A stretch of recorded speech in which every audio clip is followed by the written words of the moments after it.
मनन का जो विषय है वो है अनगिनत तारागण। अनगिनत तारागण या अनगिनत तारे। और ये जो अनगिनत तारागण है, ये जो मुझे मिला है ये हेडिंग, वह मिलता है उत्पत्ति की किताब उसका 15 अध्याय। और वहां पर परमेश्वर पिता अब्राहम को बाहर लेके जाते हैं और उससे कहते हैं कि आकाश की ओर दृष्टि करके तारागण को गिन, क्या तू उसको गिन सकता है? फिर उनसे कहा कि तेरा वंश ऐसा ही होगा। परमेश्वर ने अब्राहम को चुना और अब्राहम के द्वारा ऐसे वंश को बनाया जिसकी गणना हम नहीं कर सकते। इसीलिए आज का जो मनन का शीर्षक है वो है अनगिनत तारागण।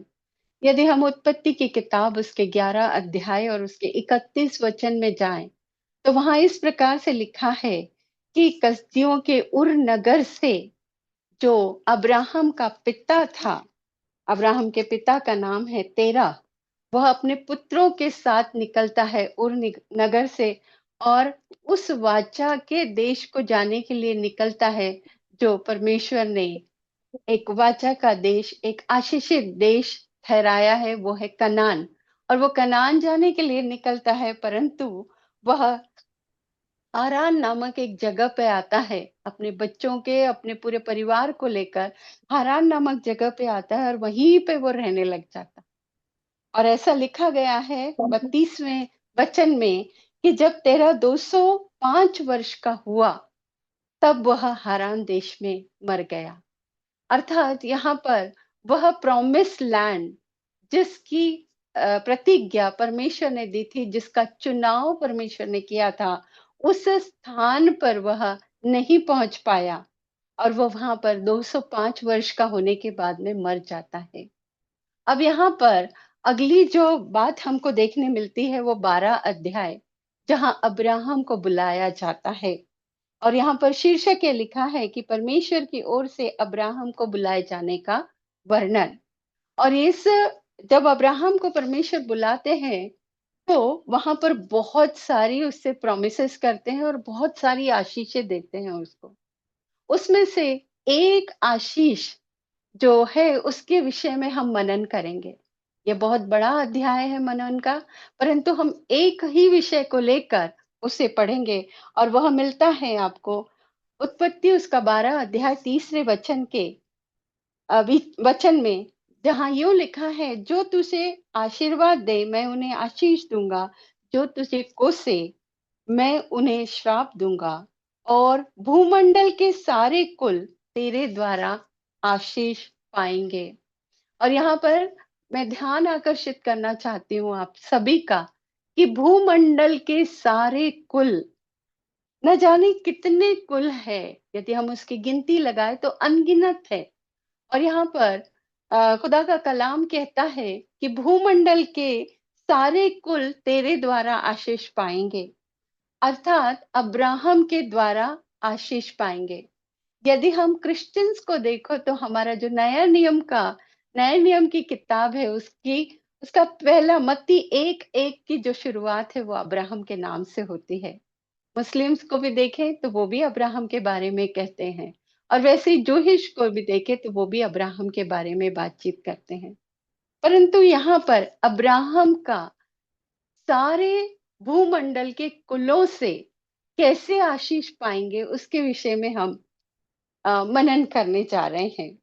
तो कुछ घटनाओं को हम एक बार फिर से रिवीजन की तौर से देखेंगे कि किस प्रकार से अब्राहम बुलाया गया, उसके साथ लूत आया। लूत के जाने के बाद में अब्राहम को फिर से आशीषें मिली। उसके बाद में सारा सारा को पुत्र नहीं उत्पन्न होता था, वो निसंतान थी, तो हाजिरा से इश्माइल उत्पन्न हुआ। और उसके बाद में परमेश्वर ने अपनी प्रतिज्ञा के अनुसार अब्राहम को इसहाक पुत्र रत्न द्वारा उसे आशीषित किया। यहाँ पर यहाँ तक तो सब कुछ ठीक है, परंतु वचन क्या कहता है? सारे भूमंडल के कुल। अब इसके आगे की जो घटना होती है उसमें आगे ऐसे बताया जाता है कि सारा पुत्र को जन्म देती है और उसके कई साल के बाद में घटनाएं आगे बढ़ती जाती है और वह मर जाती है 23वें अध्याय में, और 24वें अध्याय में फिर अब्राहम इसहाक के लिए बहू को ढूंढता है, स्त्री को ढूंढता है, और उस घटना के द्वारा रेबेका उसके जीवन में आती है। और वचन यूं कहता है, जब हम 24 अध्याय का आखिरी वचन देखते हैं, तो इसहाक ने क्या किया, रेबेका से प्रेम किया, और उसके बाद माता की मृत्यु के बाद उसने शांति पाई। और उसके बाद में यहाँ पर अगला ही जो 25वां अध्याय शुरू होता है, वहां शुरू होता है, तब अब्राहम ने एक और पत्नी ब्याह ली। यदि आपके पास कलाम है तो आप जरूर से निकालिए। वहां पर उत्पत्ति उसका 25 अध्याय के पहले वचन में लिखा है, तब अब्राहम ने एक और पत्नी ब्याह ली। और उसके पहले जब 24वां अध्याय का पहला वचन हम पढ़ते हैं, तो वहां लिखा है, अब्राहम अब वृद्ध हो गया था और उसकी आयु बहुत थी। जो शास्त्र लिखते हैं, जो इतिहासकार है, वो कहते हैं इस समय जब अब्राहम ने एक और ब्याह किया सारा की मृत्यु के बाद, तब उसकी आयु लगभग 140 वर्ष की रही होगी, ऐसा शास्त्र और इतिहासकार का कहना है। और इस समय उसने जिस स्त्री से ब्याह किया है, उसका नाम लिखा हुआ है, उसका नाम कतूरा था। अब यहाँ पर जो जिस आशीष की प्रतिज्ञा परमेश्वर ने की थी कि अब्राहम के द्वारा भूमंडल के सारे कुल आशीष पाएंगे, उसका जो इतिहास है वो यहाँ पर देखने को मिलता है। होशे नबी की किताब उसका 4 अध्याय और 6वां वचन कहता है, यहोवा परमेश्वर कहते हैं कि मेरे ज्ञान के न होने से मेरी प्रजा नाश हो रही है। और दूसरी तरफ से जब प्रभु यीशु मसीह आए थे, और प्रभु यीशु मैंने यूहन्ना 3 उसका 16 अध्याय में बताया कि परमेश्वर ने जगत से ऐसा प्रेम किया, जिसे हम याद कर लेते हैं, ताकि कोई नाश न हो परंतु अनंत जीवन का पाए। परमेश्वर की इच्छा है कि कोई नाश ना हो। और नाश होने का कारण क्या है, यह वह परमेश्वर खुद कहते हैं कि मेरे ज्ञान के न होने के कारण मेरी प्रजा जो है वह नाश हो रही है। तो हम देखने पाएंगे कि ये जो आशीष है, अब्राहम की आशीष जो लिखी गई है कि पृथ्वी के सारे भूमंडल के सारे कुल अब्राहम के द्वारा आशीष पाएंगे, तो किस तरीके से हम जो यहाँ पूरब देश में रहते हैं, जब हम भौगोलिक संरचना देखें तो हम पूरब देश में रहते हैं, और किस प्रकार हम अब्राहम के द्वारा हम आशीष पाते हैं।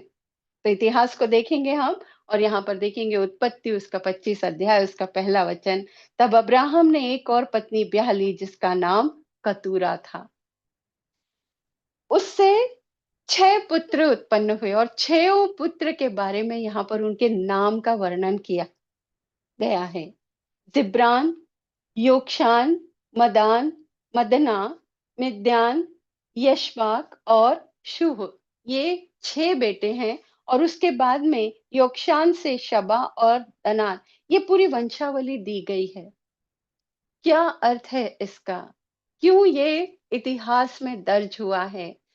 कोई भी घटना जो है परमेश्वर के कलाम में यदि दर्ज होती है, वो यूं ही दर्ज नहीं होती है, उसके पीछे में बहुत बड़ा राज होता है। अब्राहम को आशीष मिली थी कि भूमंडल के सारे कुल तेरे द्वारा आशीष पाएंगे। अब वो सारे कुलों की आशीष किस प्रकार अब्राहम का इस्तेमाल परमेश्वर ने एक बुजुर्ग अवस्था में भी किया। जब अब्राहम वृद्ध हो गया था, उसने अपने बेटे का ब्याह कर दिया, सारी जिम्मेदारियों से उसने पूर्णता ली। उसके बाद वह परमेश्वर के उस डिवाइन प्लान में फिर से शामिल होता है और एक ब्याह करता है, और उस स्त्री का नाम होता है कतूरा, जिसके बारे में यदि पहला इतिहास उसका 1 अध्याय उसका 32 और 33वां वचन यदि हम पढ़ते हैं, तो वहां वंशावली में कतूरा की वंशावली लिखी गई है। उसके 6 पुत्र और उसके बाद में उनके पुत्रों के बारे में लिखा गया है। क्या है इसके पीछे का रहस्य? कैसे हम अब्राहम के द्वारा आशीषित हुए हैं? यहाँ उसका रहस्य उद्घाटन किया गया है। और इस प्रकार से ये सारे लोग यहाँ पर जिनके नाम लिखे गए हैं, ये 6 बेटों के जो नाम लिखे गए हैं, वो यहाँ पर और उनके पुत्रों के नाम लिखे गए हैं। और यहाँ जो है 25:5 में क्या लिखा गया है? इसहाक को तो अब्राहम ने अपना सब कुछ दे दिया। वो वाचा की संतान थी, उसके हिस्से का उसने अब्राहम ने सब कुछ दे दिया और अपनी रखेलियों के पुत्र को कुछ-कुछ देकर अपने जीते जी अपने पुत्र इसहाक के पास से पूरब दिशा में भेज दिया।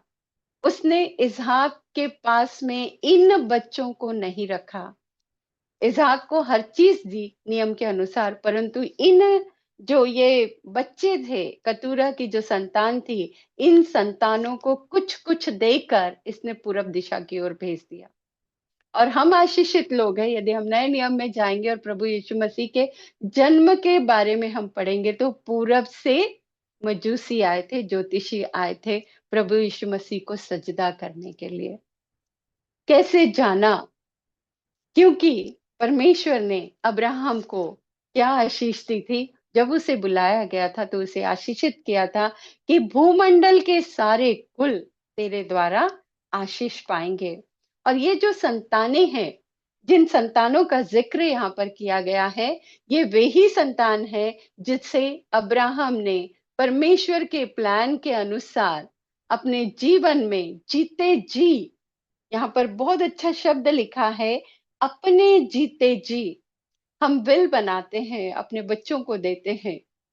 ये विल बनाने का हमारा दिमाग नहीं है। ये विल बनाने की जो परंपरा है, ये उस समय से चली आ रही है जब अब्राहम थे। अब्राहम ने स्वयं किया, अपने बच्चों को बाँट दिया और अपने जीते जी सबको कुछ-कुछ देकर पूरब दिशा की ओर भेज दिया। और ये जिन बच्चों का ज़िक्र किया है, यदि आप इतिहास की किताबों में पढ़ेंगे या फिर अम, अपने बाइबल के अंदर भी बहुत सारी आयतों में इन बच्चों के बारे में ज़िक्र किया गया है।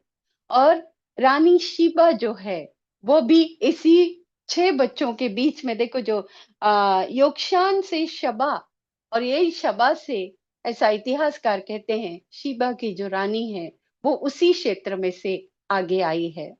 और वैसे ही अब मिद्यान जब हम शब्द पढ़ते हैं, मिद्यान नाम का कतूरा का बेटा। और जब हम मूसा के बारे में पढ़ते हैं, तो मूसा के बारे में हम पढ़ते हैं कि मूसा का जो ससुर था, वह कौन था? मिद्यानी था। और ये सारे लोग पूरब दिशा में फैल गए।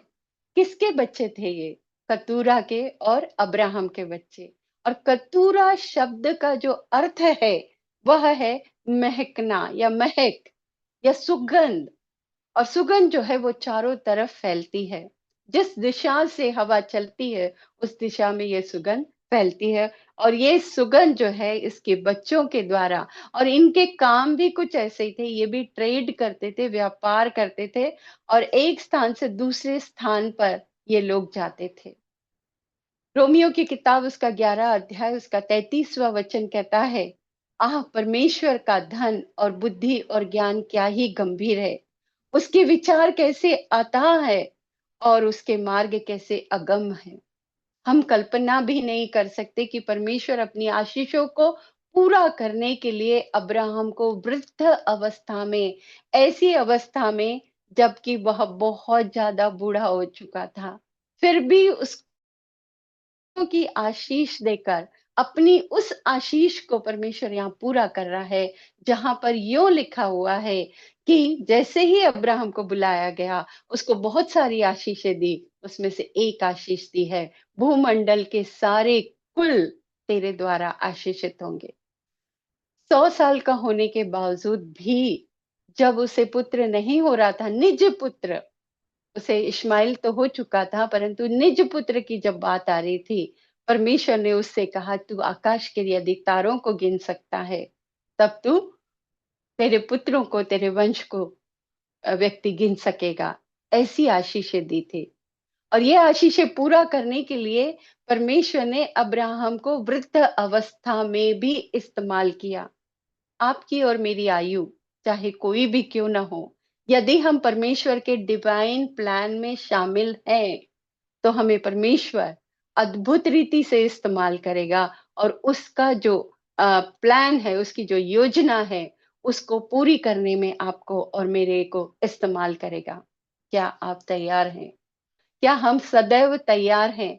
जैसे अब्राहम तैयार था, उतनी वृद्धावस्था में भी वह तैयार था और उसने एक स्त्री को ब्याह लिया और उससे 6 पुत्र उत्पन्न हुए और ये 6 पुत्र जो है यमन से लेकर अरेबिया से लेकर ये सारे क्षेत्रों में ये बटे हुए हैं। और यदि हम देखें जिस स्थान की बातें यहाँ पर अब्राहम के विषय में कनान की बातें करते हैं, उसके पूरब के जितने देश है उसमें हमारा हिंदुस्तान भी एक देश है।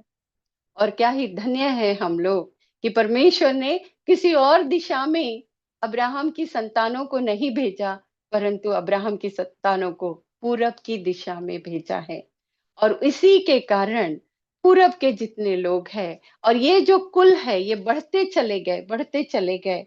और जैसा कि परमेश्वर ने अब्राहम को आशीष दी थी कि पृथ्वी के भूमंडल के सारे कुल तेरे द्वारा आशीषित होंगे, उस आशीष में यहाँ अब्राहम ने कतूरा से ब्याह किया और 6 पुत्रों को उत्पन्न किया। और 6 पुत्र जो है, यदि आप इतिहास की पुस्तक में जाएंगे, बहुत सारे रेफरेंसेस आपको मिलेंगे और वहां पर इन पुत्रों के बारे में लिखा हुआ है। जैसा कि पहला पुत्र जो है अब्राहम का, वो है जिब्रान। जिब्रान जो है वो पश्चिम अरेबिया में गया। उसके बाद में वो अ, व्यापार का काम करने लगा। अपने यहाँ से जो भी सामान यहाँ से वहां जाते थे उसमें वह काम करने लगा था। दूसरा है योक्षान, जिसका अर्थ होता है हंटर, और ये यमन देश इसके द्वारा बसाया गया और यहीं से रानी शीबा जो है वो आई है। फिर उसके बाद में तीसरा जो है वो है मदना। ये आपको उत्तर पश्चिमी यमन के पास का जो क्षेत्र है वहां पर यह कुल बसाया गया है। फिर है मिद्यान। मिद्यान के बारे में तो हम जानते हैं, जो कि मूसा के ससुर के बारे में, और मिद्यानी लोगों के बारे में बहुत सारा इतिहास लिखा हुआ है। वह योआब से आगे बढ़कर ये सारे क्षेत्र में फैला गया है।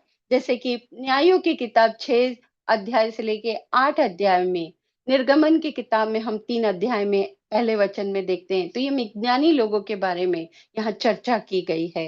वैसे ही जब 5वें बेटे के बारे में हम देखते हैं, यशबाक, यशबाक को हम देखते हैं तो वो उत्तर अरेबिया में फैला हुआ है।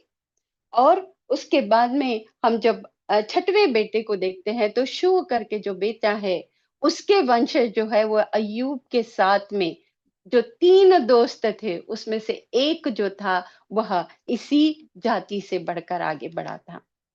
तो कहने का तात्पर्य यह है कि परमेश्वर अपनी योजनाओं को अद्भुत रीति से पूरा करता है। चाहे फिर अब्राहम की आयु वृद्धावस्था को भी क्यों ना पाई गई हो, परंतु फिर भी अब्राहम ने उस कार्य को किया और परमेश्वर ने ऐसा जरिया बनाया कतूरा को, जिसके द्वारा ये संतान उत्पन्न हुए। हम यहाँ कतूरा के बारे में भी पढ़ेंगे कि कतूरा जो थी वह उस बुजुर्ग पुरुष से ब्याह करने के लिए राजी हो गई थी। उसने देखा अब्राहम को, क्योंकि स्पष्ट लिखा है कि वो वृद्ध हो गया था, निश्चित ही रूप से चेहरे से भी उसका वृद्धावस्था दिखाई देती होगी, परंतु फिर भी खुदा की योजना में शामिल होने के लिए कतूरा यहाँ अब्राहम से ब्याह करती है। उसे बहुत अलग अलग तरीके से नाम दिए गए हैं। उसे जब हम इतिहास की किताब में देखते हैं तो इतिहास की किताब में उसको अलग से एक यदि आप स्वयं पढ़ेंगे तो वो उसको देखिए, पहला इतिहास उसका पहला अध्याय, पहला इतिहास उसका पहला अध्याय आप निकालिए मेरे साथ में। पहला इतिहास उसका पहला अध्याय और उसका 32वें वचन में यहाँ पर,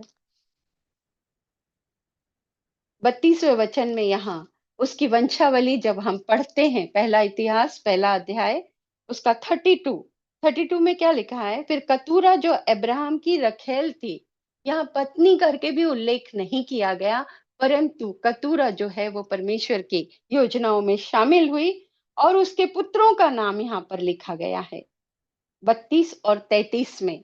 और यह कतूरा के वंशज है।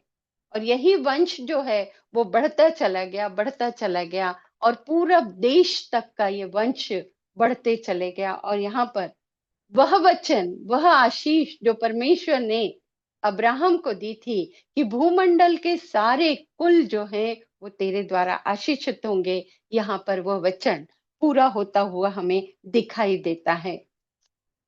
कहने का तात्पर्य यह है, जितना भी परमेश्वर के कलाम है, जो भी परमेश्वर ने प्रॉमिसेस दी हुई हैं, वचन में जो भी लिखा हुआ है, वह सारा कुछ परमेश्वर पूरी तरह से कंप्लीट करते हैं, हर चीज को पूरा करता है। और ये वचन हम तक पहुंचते हैं, हम आशीषित होते हैं। जब हम नए नियम की किताब में उसका पहला अध्याय मत्ती 1:1 में देखते हैं, तो प्रभु यीशु मसीह जो हमें मिले हैं, वह उसी वंश में से होते हुए मिले हैं। और उसी के द्वारा, प्रभु यीशु मसीह के बलिदान के द्वारा भी पृथ्वी का हर एक व्यक्ति आशीषित होगा। जितनों ने प्रभु यीशु मसीह पर विश्वास किया, उन्होंने क्या किया है? उनको क्या मिला है? परमेश्वर की संतान होने का अधिकार मिला है। और जब हम परमेश्वर की संतान हो जाते हैं, तो वो सारी आशीषें, वो सारी प्रतिज्ञाएं जो खुदावन ने अब्राहम के द्वारा की थी, वो सारी आशीषों के हम वारिस बन जाते हैं। यीशु मसीह जो आए हैं, वह इसी कुल से आए हैं। यदि आप मेरे साथ निकालेंगे मत्ती की किताब, उसका पहला अध्याय और उसका पहले वचन से जब हम आगे पढ़ते हैं, तो वहां पर शीर्षक ही यूं कहता है कि यह क्या है? यीशु मसीह की वंशावली है। यीशु मसीह की वंशावली है।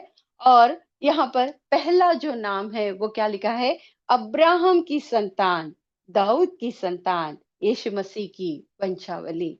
तो इस प्रकार आशीषें जो है, जो खुदावन एक प्रकार से हमसे वाचा बांधता है, जो अब्राहम से वाचा बांधी गई है कि सारे भूमंडल के कुल, सब कोई तेरे द्वारा आशीषित होंगे।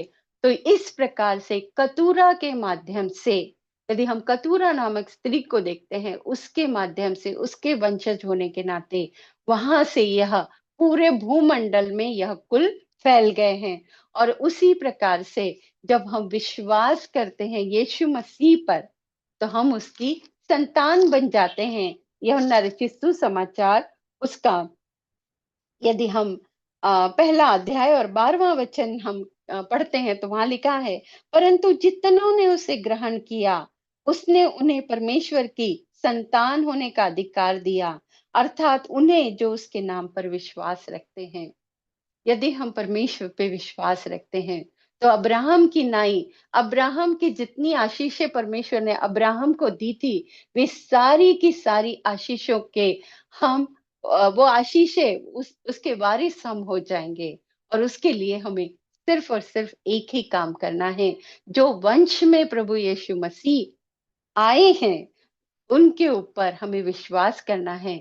और उसी प्रकार से हम जब विश्वास कर लेते हैं, तो हम उनकी संतान बनते हैं। तो जो आशीषें अब्राहम को मिली, वो आशीषें पूरी भूमंडल पे आई हैं, और वो पूरी भूमंडल पे आकर आप पर और मुझ पर आके ठहरती है। और हमारे ऊपर ही नहीं ठहरती, हमारे साथ साथ हमारे जो वंश है, हमारे बच्चे हैं, बच्चों के बच्चे हैं, उनके ऊपर ये आशीषें आती हैं।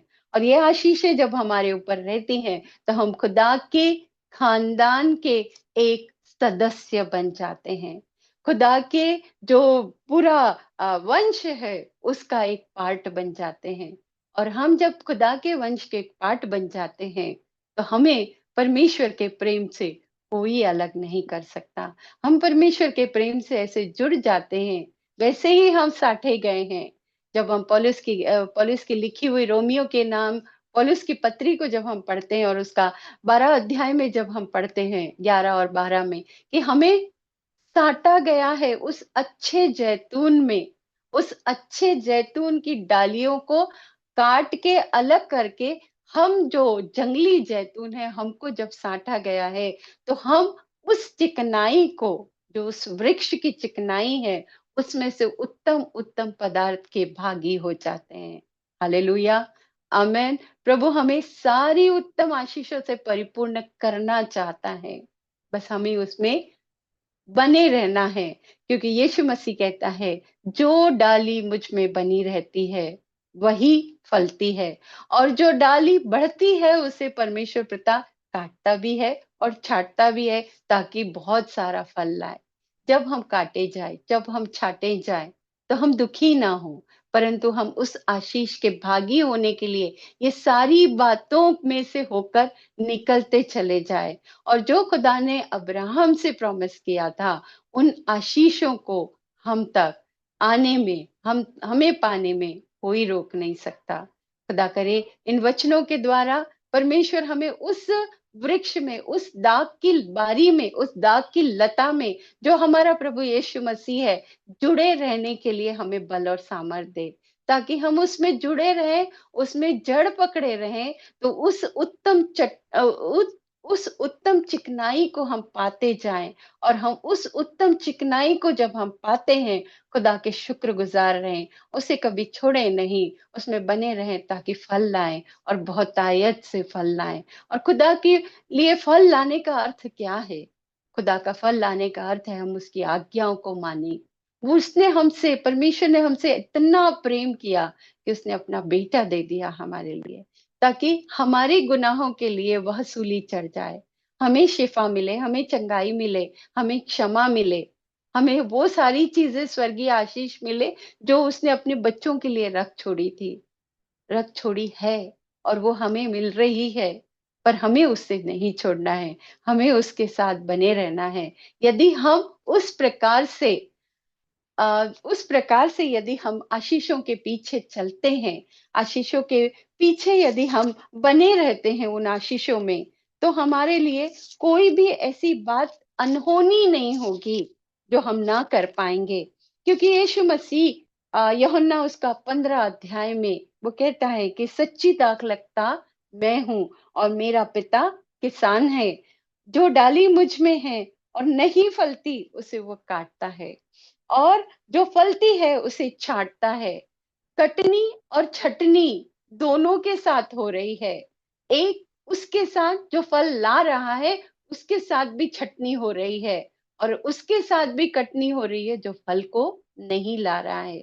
दोनों बातों में यदि हमारे लिए कटनी और छँटनी दोनों चीज़ें रखी हुई है, तो क्यों ना हम फल लाकर छटनी के भागी हो, ना कि बिना फल लाए कटनी के भागी हो। यदि हमें काट डाला जाए, यदि किसान अर्थात जो हमारा परमेश्वर पिता है, वो यदि हमें काट देता है और हमें अलग कर देता है, तो एक कटी हुई डाली जो अपनी बेल से टूटकर अलग हो जाती है, जो अपने वृक्ष से टूटकर अलग बढ़ जाती है, वो कितने दिन हरी रह सकती है?